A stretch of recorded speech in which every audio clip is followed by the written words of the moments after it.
कहानी का नाम पुनर्विवाह। मैंने अपनी ज़िंदगी के 28 बसंत मौज मस्ती, सैर सपाटे, दोस्तों के संग अपने शौक़ को पूरा करने में गुजार दिए। बस ज़िंदगी के हर पल के मज़े ले रहा था और बेफिक्री में जिए जा रहा था। मेरे दोस्तों का सर्कल भी बहुत बड़ा था। आए दिन दोस्तों के साथ बैचलर पार्टी किया करता था। सभी दोस्तों के परिवार को अपना ही परिवार मानता था। मेरे दोस्त भी मेरे परिवार को अपना परिवार मानते थे। कुल मिलाकर ज़िंदगी सब अपनी ही धुन में चल रही थी कि एक होली सभी दोस्तों के घर से घूमते फिरते एक नए दोस्त के घर पहुंचा। वहां दोस्त की माँ, भाभी व पत्नी को रंग गुलाल लगाया। सामने एक छोटे से बच्चे को गोद में लेकर दोस्त की छोटी बहन खड़ी थी, जिसकी उम्र करीब 21 या 22 की होगी। जाने क्या सोचा और मैंने उसके गालों पर गुलाल लगा दिया। होली जैसे दिन में भी दोस्त की छोटी बहन सादगी से भरी दिख रही थी। चेहरा बिल्कुल सफ़ेद था।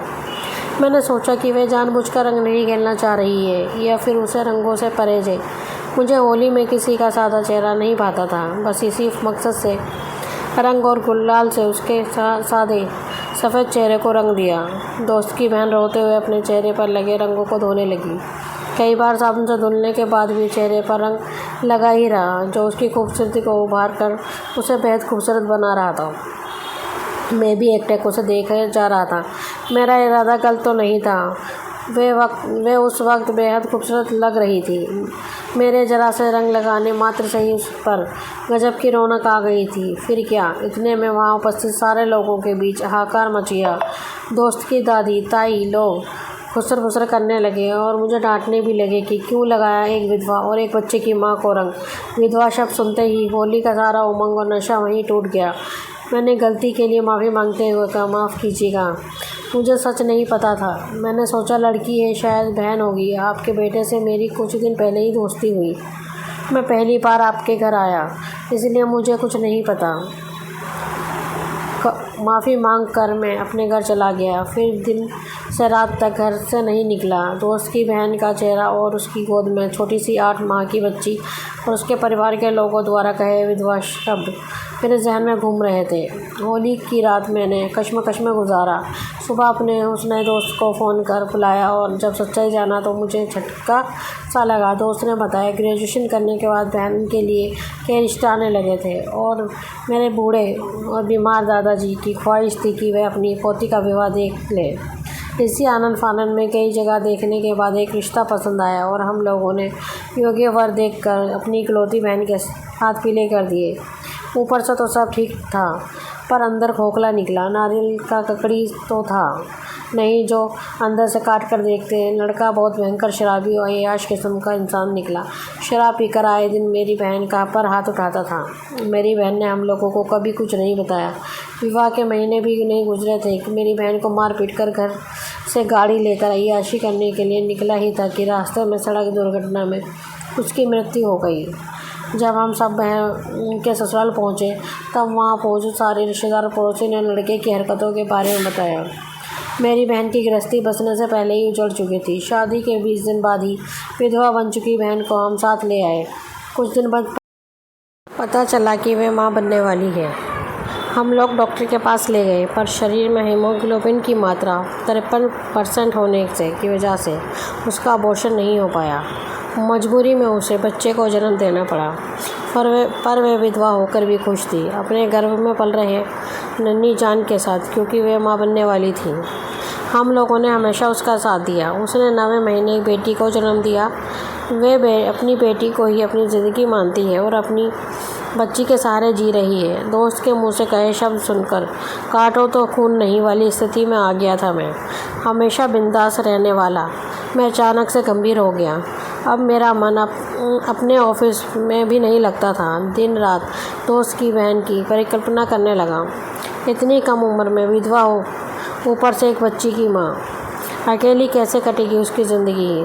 बच्चे का क्या होगा? वे भी बेटी है, कैसे संभालेगी अपनी ज़िंदगी में खुद के साथ बेटी का बोझ? ये सब ख्याल मुझे दोस्त की बहन के बारे में सोचने पर मजबूर करता रहा। समय के साथ ही मैं समझदार, गंभीर और परिपक्व हो गया। अच्छे बुरे हर फैसले लेने में सक्षम हो गया। वक्त अपनी रफ्तार में बढ़ रहा था। दोस्त की बहन ने भी खुद के साथ अपनी बच्ची को संभालते हुए अपनी आगे की पढ़ाई के साथ ही जॉब ज्वाइन कर आगे बढ़ना परिस्थितियों से लड़ना जारी रखा। मेरे घर वाले भी बहुत रिश्ते खोजने लगे मेरे लिए, पर मुझे मेरे लिए दोस्त की विधवा बहन से बढ़कर कोई योग्य नहीं लग रही थी।